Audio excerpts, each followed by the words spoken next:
Hey, good evening, guys, girls. This is the Rejuvenation Podcast. Today's day is October 6th, 2019.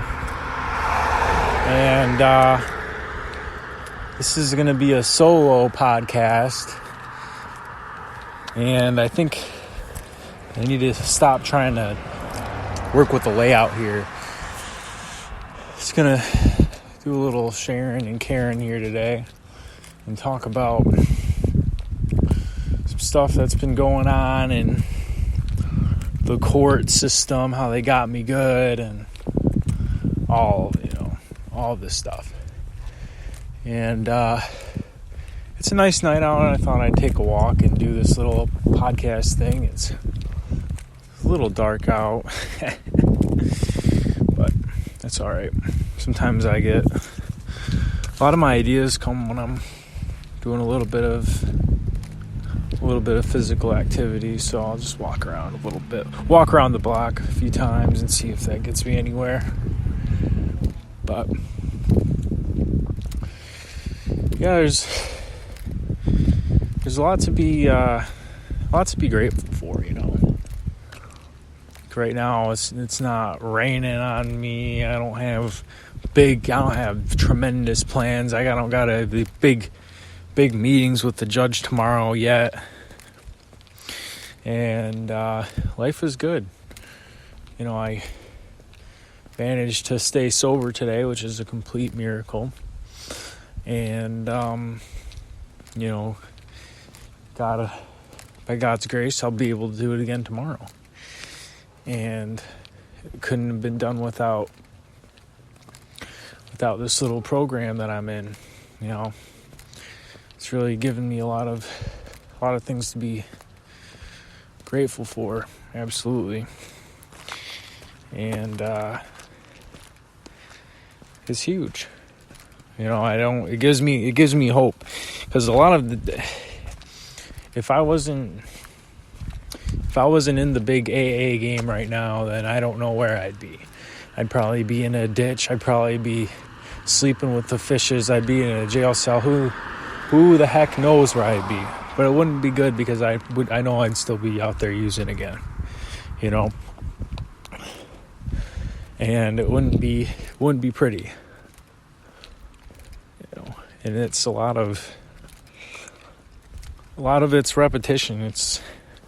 It seems to me like the more I go to these AA meetings, the better I feel. And this isn't my first run around in the program. I did this before. I did the AA program for I was admitted to rehab.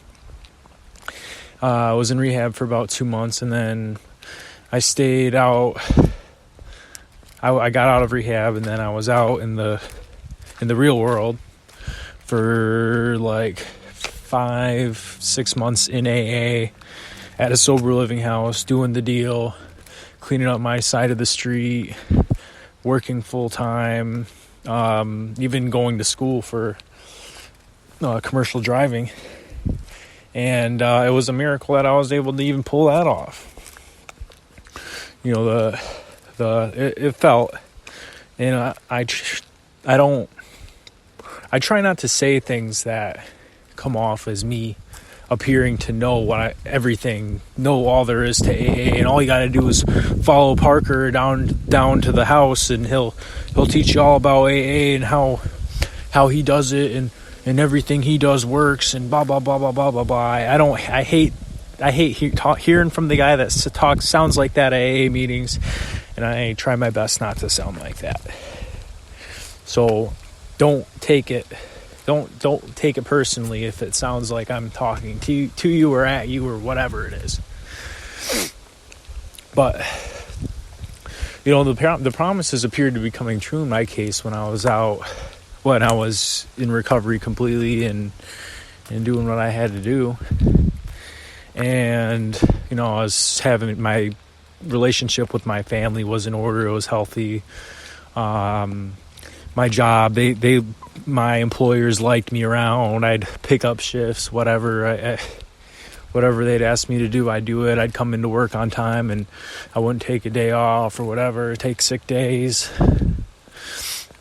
I didn't have a reason to. What was I doing if I wasn't working? I had a boss that said, if you're not working, then you're spending money. And that's pretty true too. I think that has some truth in it. And there's also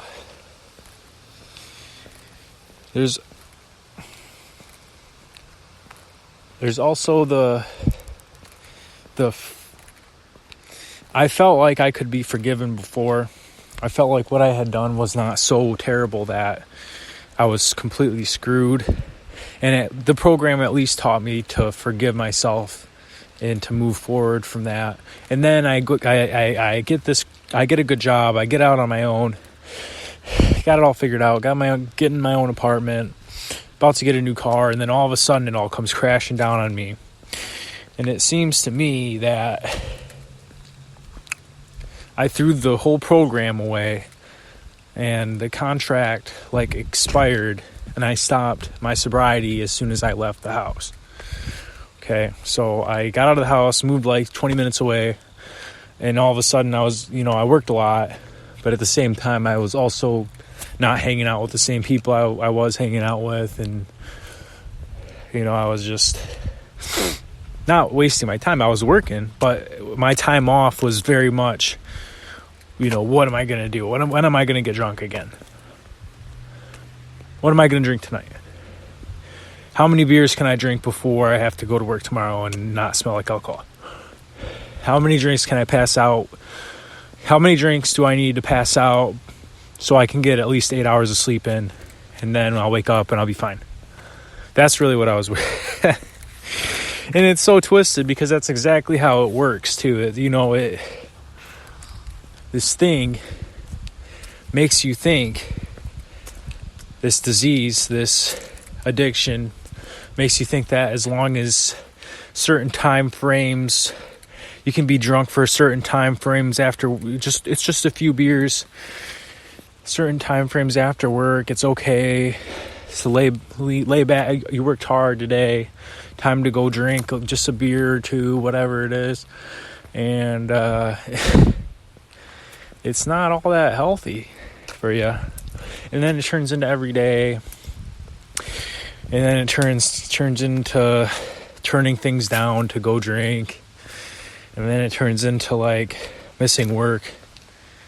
It turns into the whole bunch of stuff that's not good. Getting in trouble at work. Getting in trouble outside of work, and then having to pay the consequences for it at work and in the courts, like I'm doing right now. The courts got me. The courts got me good. And when I say they got me, I'm saying I screwed myself out of another opportunity to be a normal person in society again. And I've had plenty of chances to redeem myself, it seems, to normalcy. And I can't reach that on my own. I can't reach it on my own. I desperately need my fellows. I desperately need other people. I desperately need this program to efficiently live my life and to not be worried about when the next drink is. Who do I gotta get to take me to the liquor store so I can get drunk again? Who's gonna run to this liquor store and bring me back some alcohols? Who's gonna help me out next? That's when I become the subject. That's when I need all the help. That's when I need all the favors. Oh man, dude, can we run to the store real quick? You drive. And it's not. I don't like that. I don't like being dependent on other people. I don't like asking for favors. I don't like being indebted to people. And right now I'm indebted to the state of Michigan for for OWVI, operating while visibly impaired, and it hurts. It's not fun. It's not where I envisioned myself at 23. Can I make it back? I certainly think so. But I've been optimistic about these things for most of my life.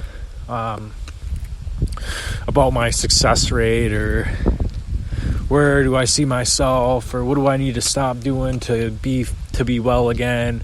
What do I need to do to make things right with people? You know, what were my errors? How can I give back? And it seems to me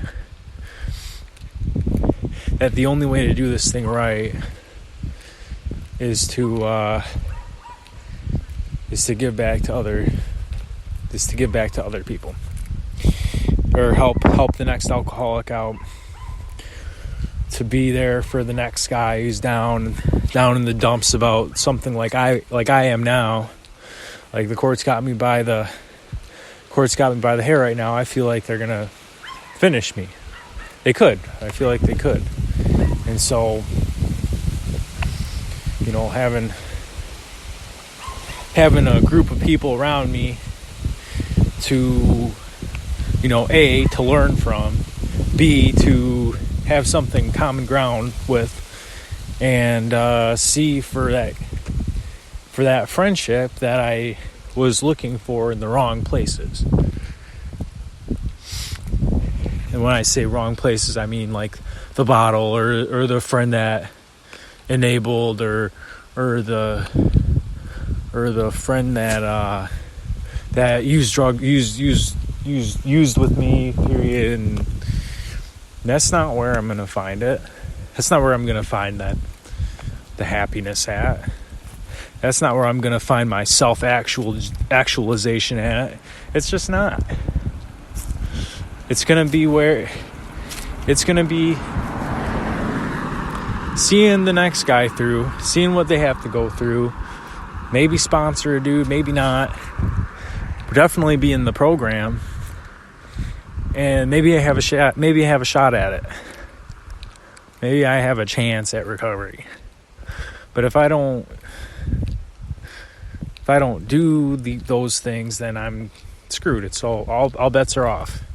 If I can't make it a day on my own and not go to a meeting, and the first meeting I go to is with a liquor bottle in my room, then that's what I'm gonna get. The seeds I sow are what I'm gonna reap later. Are the rewards I'm gonna reap. And what did I reap? Every workday was filled with tension and concern before it even started. Wake up 30 minutes, hour early, 2 hours early, 3 hours early. What am I going to do once I get to work? Oh, I definitely have to be hydrated. I got to drink a gallon of water before I go to work, you bet. I got to give myself a breathalyzer. I had one of those. Breathalyze myself. Check it out. What's going on now? Okay, I'm at a point, blah, blah, blah, blah, blah. All right, I got to do this, and this. Now, then I'll be okay. I got to eat some food. I got to do this. It's just insane. Literally insane. And now I'm paying the price for it. You know, my insanity led me to where and it's not, I'm not complaining about where I am now. I shouldn't be complaining if it sounds like that. But I just I've given so much away for free that I'm so sick of it. I'm so old. I'm so tired of it. It just doesn't make any sense anymore. Like, why I do all these cool things. I learn something new. I can apply it in a job, and then I go out and just completely destroy myself again for nothing. I actually have to pay more of a price, more of a burden. Then I have to start hiding stuff from my family, and that's, first of all, it's not fun. I'm I try not to lie is what I'm trying to say. I don't like to lie. I try not